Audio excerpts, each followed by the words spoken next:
Hello, and welcome back to the Coop de Villa channel. I'm Scott Cooper, and I'm here with Noah Fisher, Tommy Lazarides, and Owen Thompson from Villa on Tours here as well. And we are here to discuss Aston Villa versus Nottingham Forest from Saturday evening. What a game! 7 wins in a row.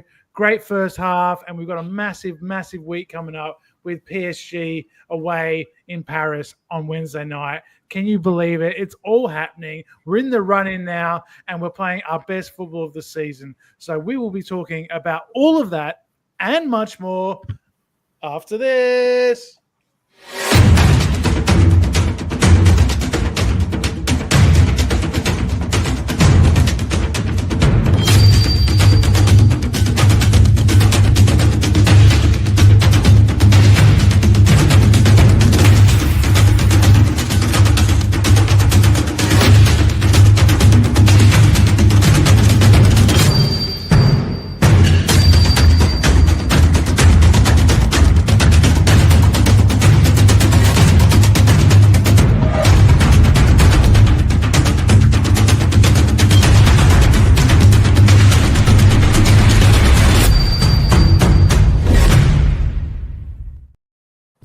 And welcome back to Coop de Villa Live for another week, yes, and another game. Owen, I'm going to go to you first because you were there, Villa Park. It was a big sort of Champions League 6-pointer, a must-win really for Villa to get, in contention with Man City, Chelsea, Newcastle for those top 5 spots. And what a start to the game! We just came out of the traps on fire.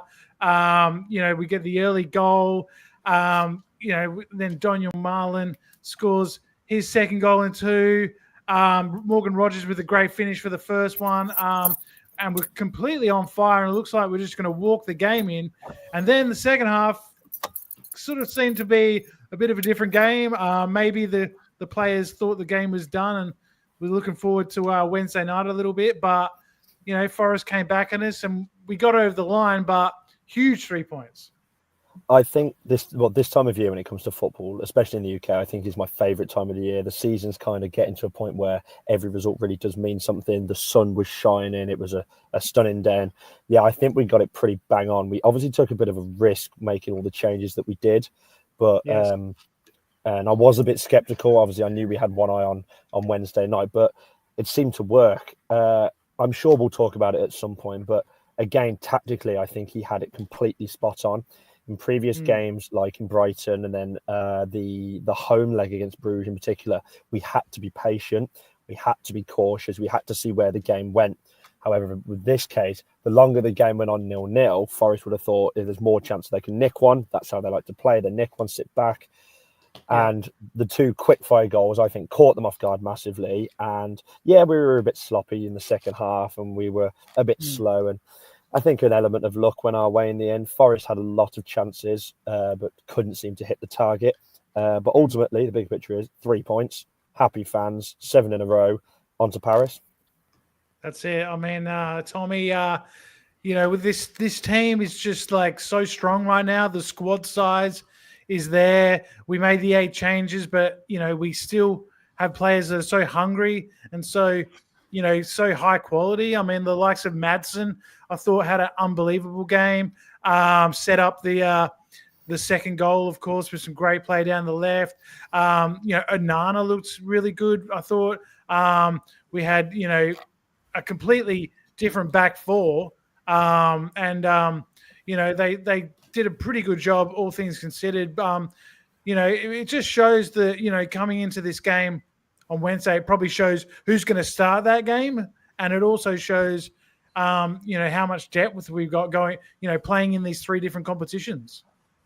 Yeah, I wouldn't say that expectations were high, but Forest are a very good side. Let's not forget that. They've still been on their great run and they're getting some good results lately. And I wouldn't say that we had some second stringers, but geez, isn't it great when you have squad depth and, the players like Madsen and Marlin, and I think a lot of players with a point to prove. I feel that Marlin's hit this little purple patch, and also just want to single him out and say he's taken it on the chin like an absolute professional, being excluded from the Champions League squad. And he goes, I'm here for the long term, something like that. So sucks, but that's football.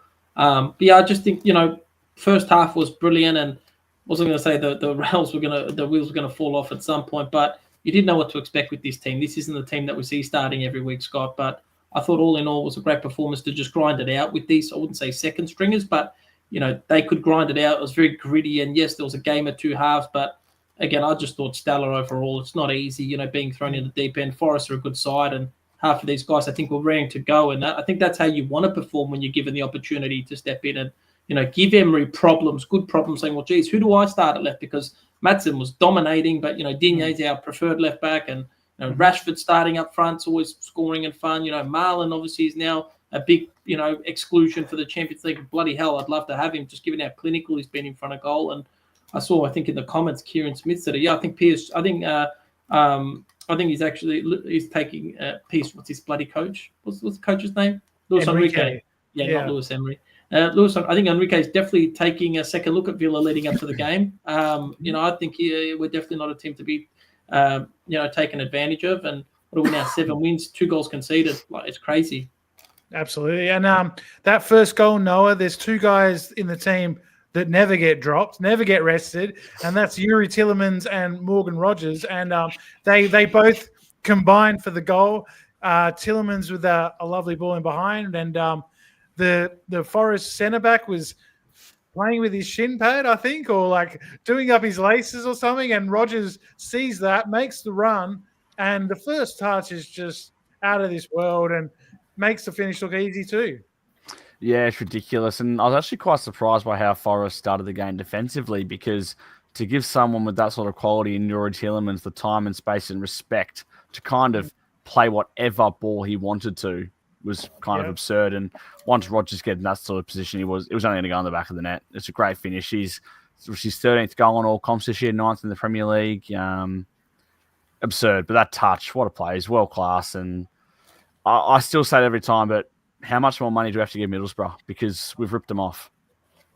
We have, I think. But look, it just shows the recruitment and how good it's going, Owen. And I mean, we saw that again with the second goal.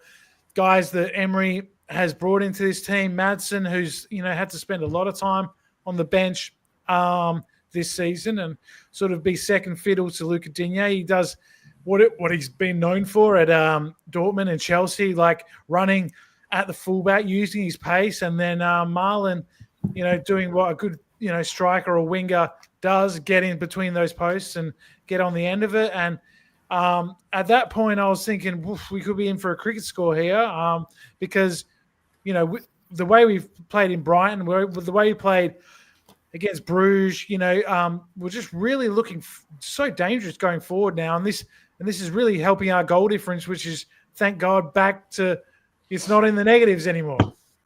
Yeah, it's about time we were out of the negatives. The second goal is interesting because of all the changes we made, the one I was slightly sceptical about was the left back situation.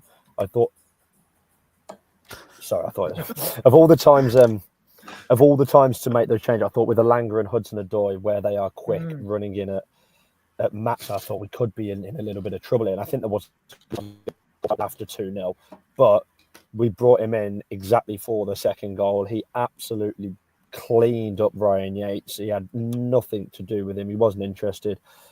Touch inside and out, and then a great ball across, and that was a tap in for Marlon 2-0. And like Tommy said, Marlon's on a bit of a streak at the moment, and he has been desperate for a goal. He was very unlucky with that one at Wolves the other week that got chalked off. But like you said, at that point we were absolutely cruising. And I saw some Forest fans saying this is only going to get worse and worse and worse for us. And they kept alluding to the Bournemouth game the other week when they shipped 5.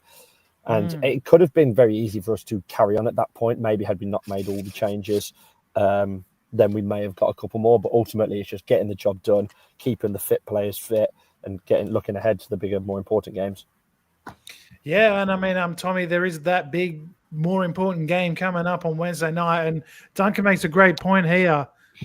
I think having the second leg at Villa Park is absolutely huge for us, because if we can go to Paris and even lose 2-1, like even 3-1, right? If we lost, right? Worst case scenario, we can definitely beat Paris Saint-Germain 2-0, 3-1, 4-2 at home, right? So, because we've got that killer instinct, and I think we'll score in Paris at least one goal. So, Emery's going to go there with a game plan. He's going to go there knowing, knowing Enrique very well, knowing PSG very well. And I mean, look, we haven't lost in, we won 7 in a row, hopefully 8. But, PSG haven't won 7 in a row. They lost to Liverpool in Paris in a game they dominated through a counter-attack at the end of the game. So, look, they came up against Liverpool probably in their worst moment of the season, and they're coming up against Villa in our best moment of the season. So I am kind of quietly confident that we can go over there and do something special. Yeah, to be honest, it's going to sound silly. I think we're actually going all guns blazing in Paris, and it's going to be the most depressing game of football at Villa Park, just parking the shit out of the bus. I think it's just going to be a dogfight. So I think we're going all guns blazing against PSG. Also, Owen, not that you're excluded, but who's flying up if we make the Champions League final? Look, I'd try and find a way of getting there for sure. I know you got a newborn, mate, but it's all right. Priorities. You can always have another kid. Can't see Villa in another Champions League final. I'll bring it with me. I'll use it as a sympathy vote. Yes, you're right. Maybe score a bigger seat on the plane. Look, every time he's with me, we seem to win. So he's been a good luck charm recently. In the Preston game, he wasn't with me for the first half, and it was not much was happening. Then he wakes up at halftime, and I was holding him, feeding him, watching the game. 3 goals. So it just proves. Surely you're waking him up. You've got to wake him up for the PSG first leg. Oh no, we'll be watching it together. Yeah, he gets up around then anyway. So he'll perfect. Yeah, nice. But look, what do you think about this game coming up? Do you think Emery will sit back, or like you just said, you think he'll go for the win? Is that right? Full Viagra. We're going at him. Okay, lovely. He's got his blue chew on, Emery. He's blue pill. He needs a sponsorship. Look, good. Your dad asked a good question, by the way. What's to go with Asensio? He's allowed to play. The only league is the Premier League. Jeff. Yes. That they can't do it in. So Coutinho, when he was playing for Barca, scored. So he's playing for PSG. Bayern Munich scored against Barca. Against Barca, yeah. So it can happen. Yeah, and I think that's great. He's going to have a point to prove. Luca Digne, ex-PSG player as well. Unai Emery, ex-PSG manager. So, there's a few guys in there that are going to want to, really turn it on. We're going to have the eyes of the world watching that game. I think the other game is Barca-Dortmund on that night. So, no, who cares about that? Yeah, exactly. I think Kamara, most people... Marseille PSG is a bit of a derby, I've heard now. It's not the Marseille-Lyon derby. You're all forgetting the most important of them all, because one of our starting 11 is potentially the most hated man in the entirety of France. Oh, yes, you're right. Of course. He's come out with the commentary. Oh, and you're right. I've heard this. And I saw a great clip of him with Jamie Carragher. Jamie Redknapp in the week, and he had a nice little interview with him, and he was saying, look, I love to have that pressure on me because it takes the pressure off the other guys. And he goes, if I can stir up some French people and, have people booing me and yelling my name and insulting me, I'll do it, because it just means that the rest of the guys aren't going to have this. Yeah. Don't you love that? That's awesome. And I mean, when I talk about leadership, I know McGinn's the captain. He's been there the longest. He's kind of like the heart and soul of the team. And I'm sure he's going to have a big game. He's going to be an important player. But Emi Martinez is just... He's irreplaceable. He's so good. And he just brings that winning mentality, that World Cup winner, Copa America winner. And I know that he wants to win a trophy for Villa so much. And I'm sure he's had interest from other big clubs in Europe. And, he always says, look, I want to do it for Villa. I think that would mean more to me in my career, I could go to, I don't know, maybe Barcelona or something and, win a Spanish league or a Spanish Cup or whatever. But if I could win an FA Cup or, the Champions League, we're still in there. For Villa, that would be insane. And I just love that. And I think that rubs off on the other players, 100%. 100%. When we're a good chance, Scott, of winning something this year.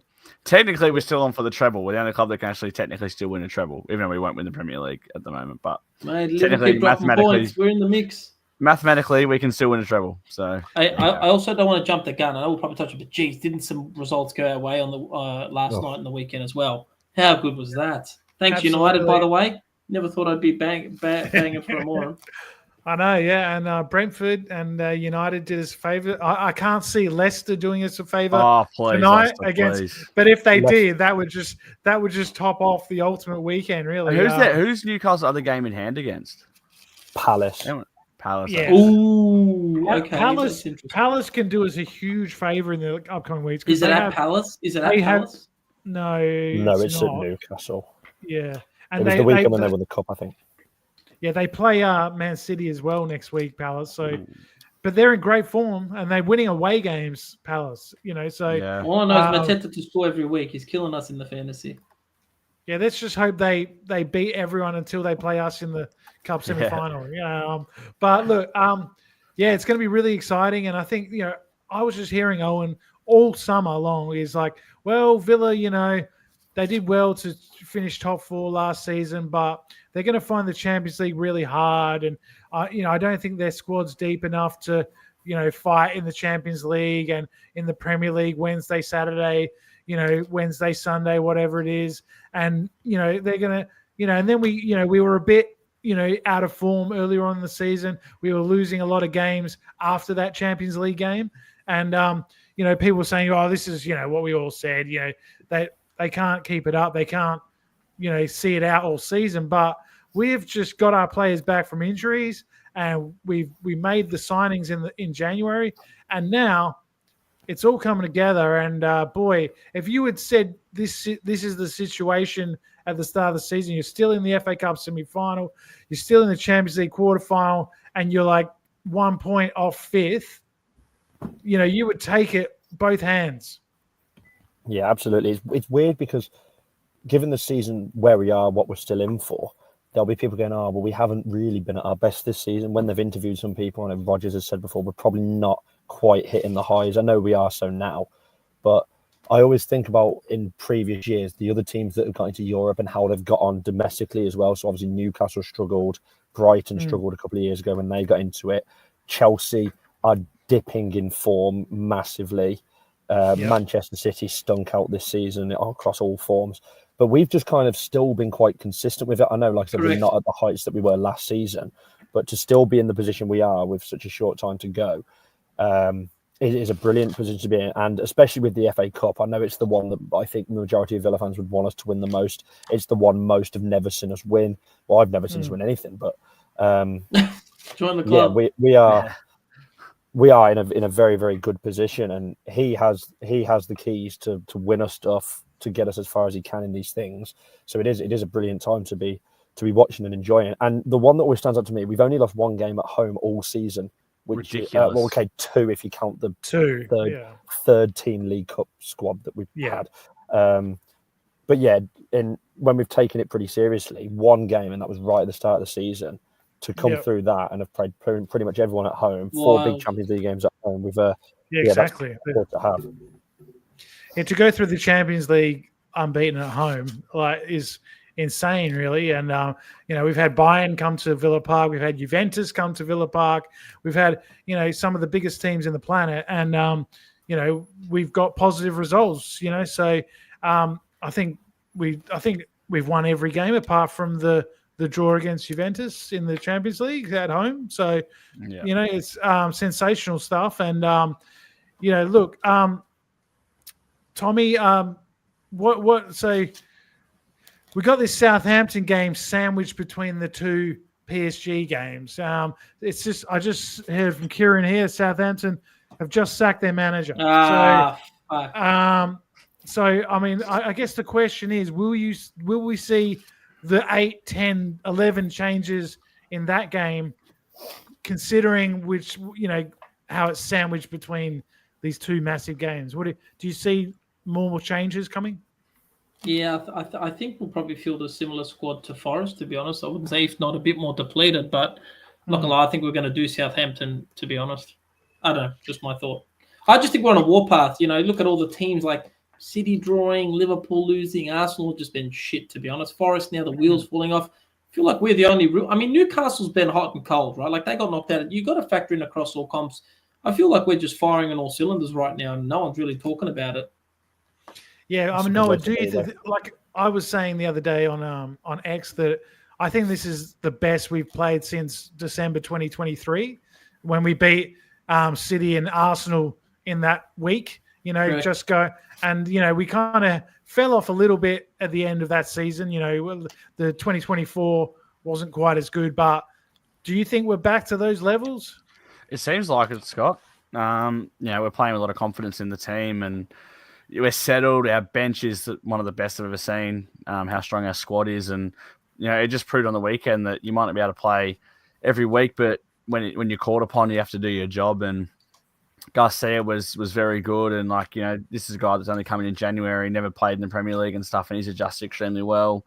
You have players like Asensio, Rashford, Watkins, who hasn't been at his best lately, and where he can get even better. And the way we're just passing the ball around and the crowd's getting behind it, the game against Forest, it reminded me, I know it's reminding a lot of people of the Newcastle game from a couple of seasons ago when we were on the charge for the Conference League.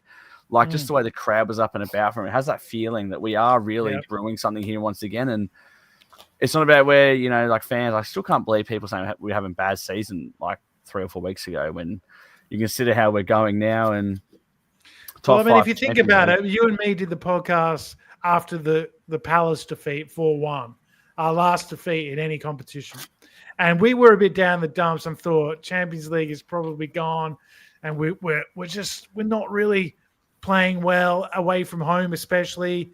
We're kind of, we keep dropping these points, against teams that if we're going to finish in the top 5, we got to beat. And, it was looking pretty down then. A bit, it was looking like what could have been a great season was going to fizzle out perhaps. But since then, it's been insane. And Owen, I want to ask you because, I guess probably the only negative to come out of the game against Forest, even though the second half was bad, and credit to Forest, I think they played very well. And Jota, the Timu Jack Grealish scored a nice goal for them.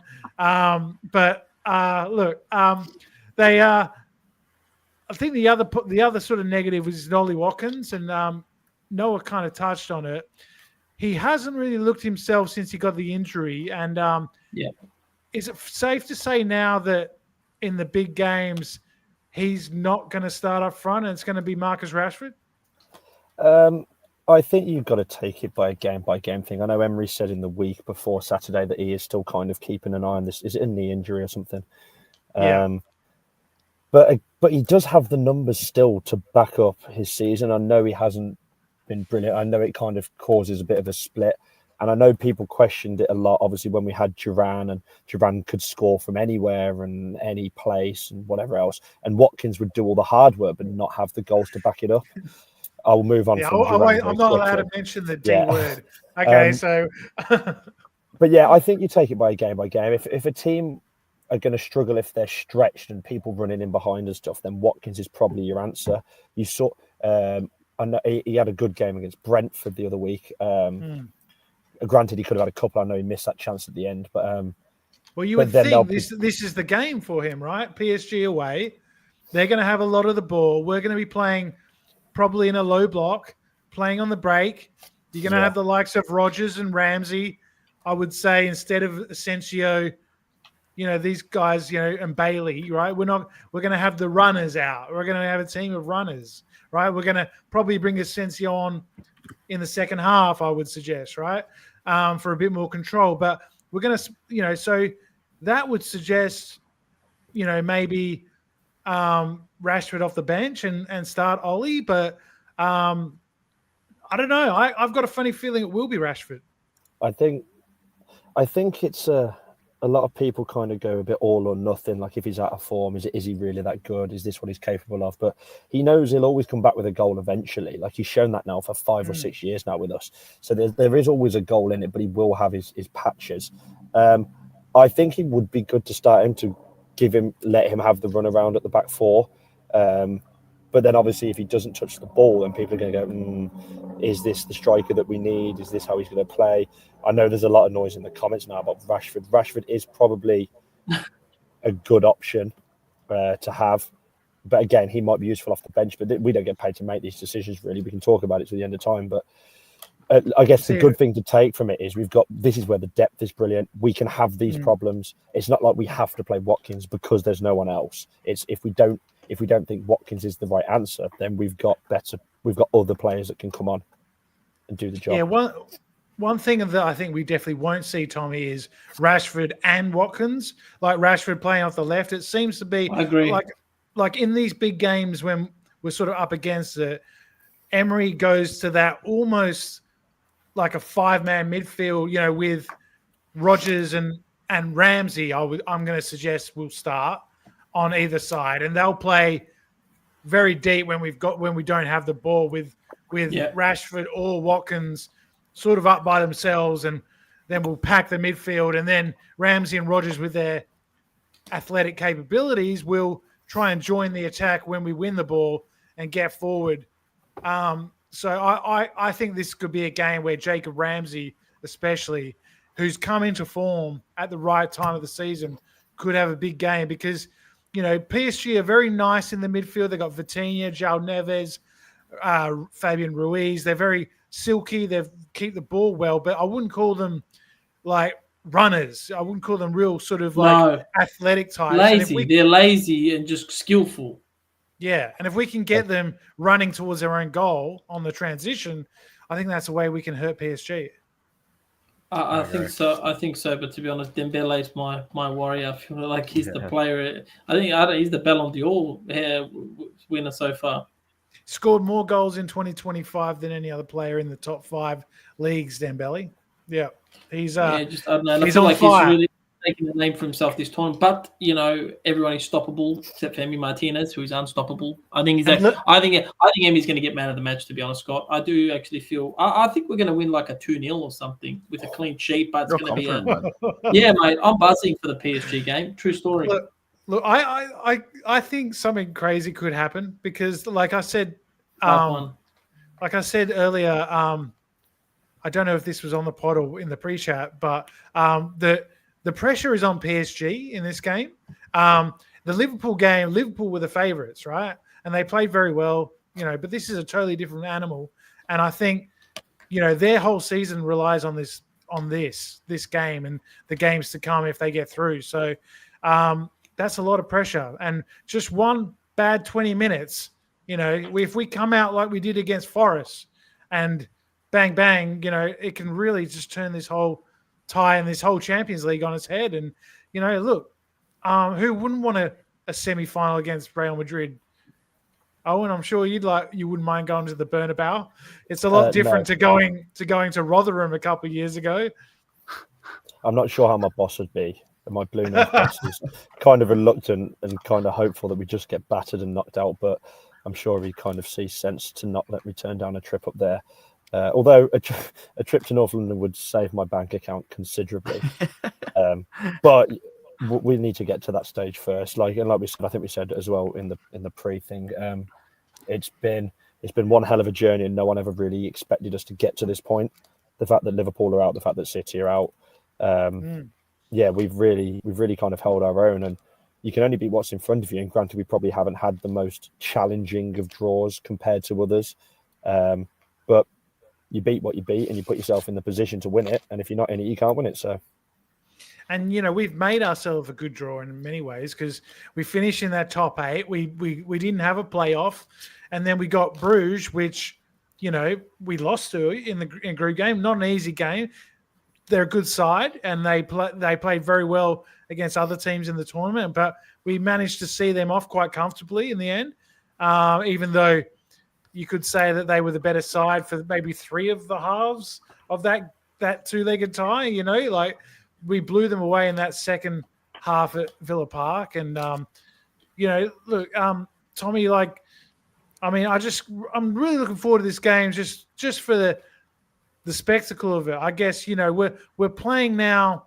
Even if we get knocked out, I guess we've done what we've been expected to do. I think it's going to be a successful campaign, no matter what happens. So I guess that takes a bit of pressure off the players, and they can just go out and enjoy it. it's a win-win, to be honest, Scott. And right now, I think it's just go out there, give it your best. This is one of the best sides on the planet. PSG, to be honest, with my tip to win the whole lot about 2-3 stages ago. I just thought they looked awesome. And to be honest, we talk about them. I feel they spanked Liverpool at Anfield. They just didn't convert enough, Scott. Yep. So, this is a great side, drilled by a great coach.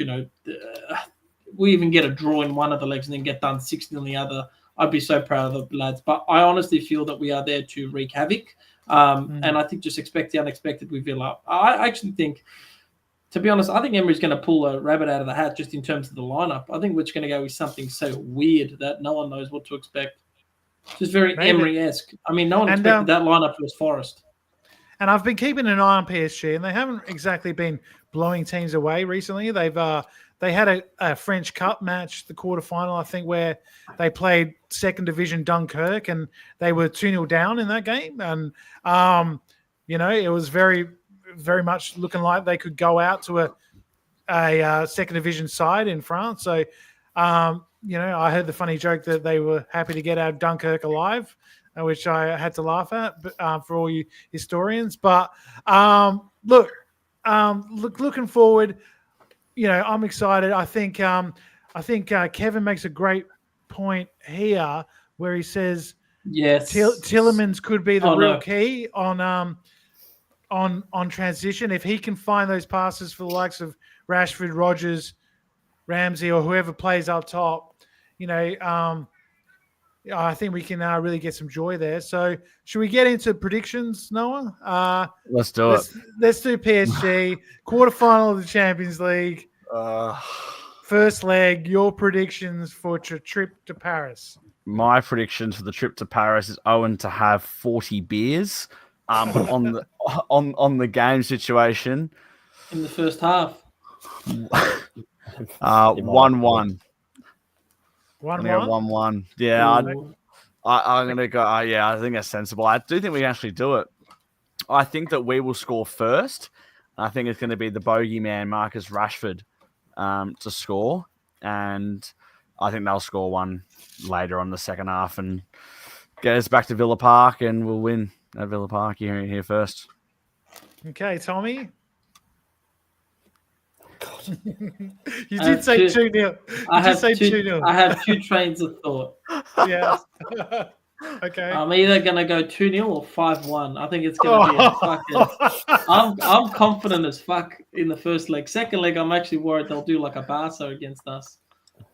So right. I'm going to go 2-0. I'm going to go conservative 2-0. That's the most crazy conservative I've ever heard. And okay. I'll tell you what, Pau Torre is going to score a header, I reckon. That's not the worst shout, to be fair. They're actually quite susceptible to set pieces, and we're very good at them. So that's actually a real chance. What about you, Owen? Are you going to go for 5-1 as well? Or? I can't defend that. However, they did win the league at the weekend, so they may have the hangover still. You never know. True. I, like many, would have gone with a draw, but I won't go 1-1 as well. I will go brave and go 2-1 Villa. Nice, Owen. Proper smash and grab job, and very similar to the one when Man United won there a few years ago. There was like a horrible last minute incident. If that does happen, then it will be a considerable amount more than 40 beers, and I don't think my 8:00 flight home the next morning will be getting attended. But no, I will go 2-1. Well, I'll go 2-1 to PSG, but we're going to go through. Win 1-0 at home. Wanker. Why are we even on this fucking pod? Look, we're going to win 1-0 at home, and Emmy's going to get us through on penalties. Penalties. Michael, to be honest, against the French again. And every time I predict us to lose, we win. That's why I'm doing it as well. So. Why have you highlighted this great comment? First of all, she got it earlier. That's why I want to hide. Oh. Jesus. I think I'm yawning this pod. There's 3 minutes of her life. Also, I also think I don't want to. Paris is the city of love. I actually think at halftime there's going to be a brawl instigated by Martinez. I'm just feeling it. Like him and like a Varatelli or someone's going to get sent off. It'll be a fucking dirty game, I reckon. It's going to get. It's very political. They hate Martinez. I feel like he's going to have to come in like an armor guard truck, not the bus. Yeah, he will. He will. He did get absolute pelters in Lille, to be fair. Yeah, he did. He lived up to it by winning us the shootout. That's Lille. Imagine Paris, man. Yeah, if it goes to shootout, we're definitely going through. I think Michael. I mean, actually, Donnarumma is pretty good, but Evan posted it before. How do you highlight a comment? He did, yeah. No. Martinez goes, I feel it'll go to penalties after the second leg. Martinez masterclass incoming. That would be bittersweet. Do them twice. Look, I'd love to see penalties at Villa Park as well. When are you going to be allowed to step foot in France again?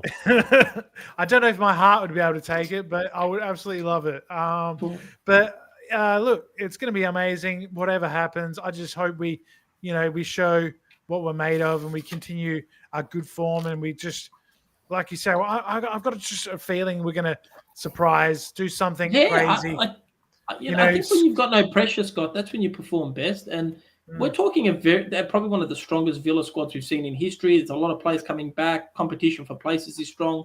I just think expect the unexpected. The 5-1, whatever it's paying, can someone let me know? Put a bet on it, Tommy. Like that, you could. I am. I'm telling you, Torres to score and 5-1.